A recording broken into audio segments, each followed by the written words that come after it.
Okay. I want you all to imagine yourselves trapped in a Ziploc baggie. You breathe, but it feels like you're not sucking in any air. You sweat, you feel the sweat dripping down your face, but you just cannot get any kind of relief from the heat. You look around and you see cockroaches about half the size of your palm running around on the ground, and maybe even a snake here and there. Now these things are very unpleasant, but the sights that you'll see and the treks through the literal jungle that you'll experience will be one of the most amazing experiences of your life. This is the country of St. Vincent and the Grenadines. We're going to look at a unique climate and interesting culture and some really interesting unknown facts about St. Vincent. Now, when you think of the Grenadines, what are the Grenadines? The Grenadines is a chain of about 32 islands that is connected to St. Vincent, and the country is actually called St. Vincent and the Grenadines. So when I say St. Vincent, I'm talking about the main island. And the Grenadines and Grenada are two totally different countries. Now, these, it's located in the Caribbean. It's right off the coast of Venezuela, and pretty much right smack dab on the equator, and it's a very tropical climate. Now, when I say tropical, I don't mean 75 degrees sunny, okay? I mean hot, and I mean rain. Lots and lots of rain. And I've got a few photos here just of the landscape that y'all can look at and pass around. And the Adventure Guide to Grenada, St. Vincent and the Grenadines, in 2003, Cindy Brown states that every island in the Caribbean has a windward and a leeward side. Now, obviously, the windward side is the side of the island that, the wind is beating up against the island, really rough seas, really rough undertow, and there's not really much action going on over there. And the leeward side is the more calm side, where the settlements are, the villages are, where the people work. And you see, the climate would be very hard for us to get used to because it's very mild here in the United States. But in St. Vincent, it's so hot, it's just really hard for us to adjust.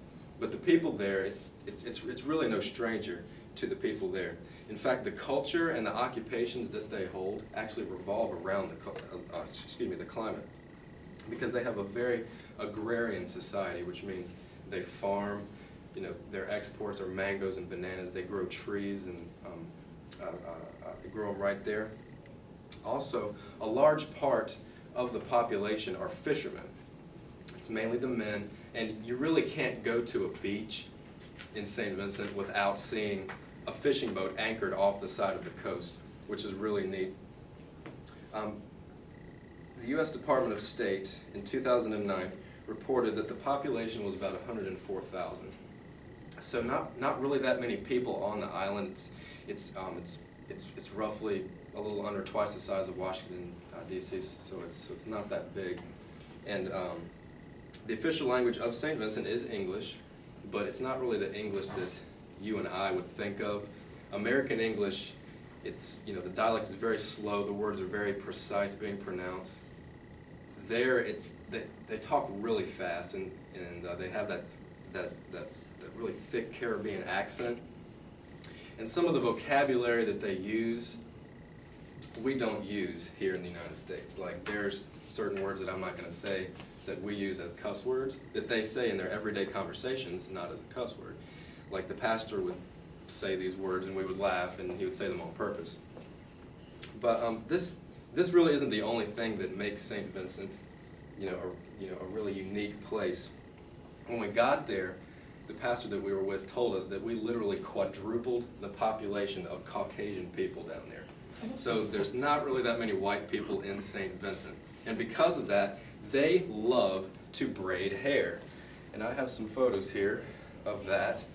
There are these two girls, they insisted on braiding my hair. Every day they would come to me and say, "Man, can we braid your hair?" And I finally let them do it one day. I wouldn't let them take any pictures, but I finally let them do it.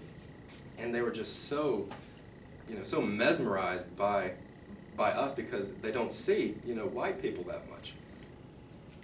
And if you've ever seen Pirates of the Caribbean, which I'm pretty sure everybody in here has, St. Vincent is the central hub where Pirates of the Caribbean was shot.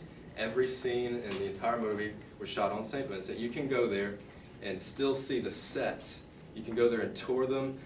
People like to reenact the sword fights for whatever reason. They do that there. It's really cool.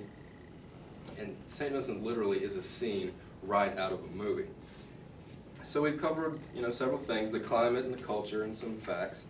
Now, if you've ever been to a Caribbean country before, you'll know what I'm talking about the heat and the rain.